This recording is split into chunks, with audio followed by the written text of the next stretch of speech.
আসসালামু আলাইকুম। আলহামদুলিল্লাহ, আল্লাহ পাকের রহমতে সকালের দেখা পাইলাম। রাতটা যাওয়ার পরে আল্লাহ তাআলার কাছে শুকরিয়া আদায় করি। সবাই বলে আলহামদুলিল্লাহ।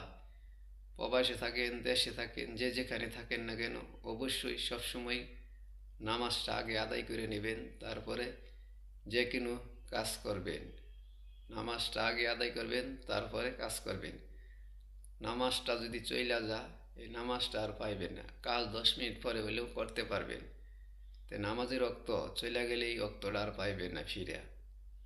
তাহলে আগে নামাজ আদায় করবেন, তারপরে কাজে যুক্ত হবেন।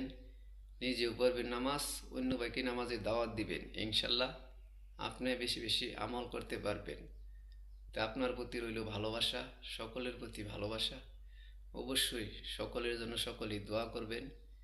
ভিডিওটা ভালো লাগলে ভালোবাসা দিবেন, আর না লাগলে ভালোবাসা দিবেন না। আমার কোনো সমস্যা নাই।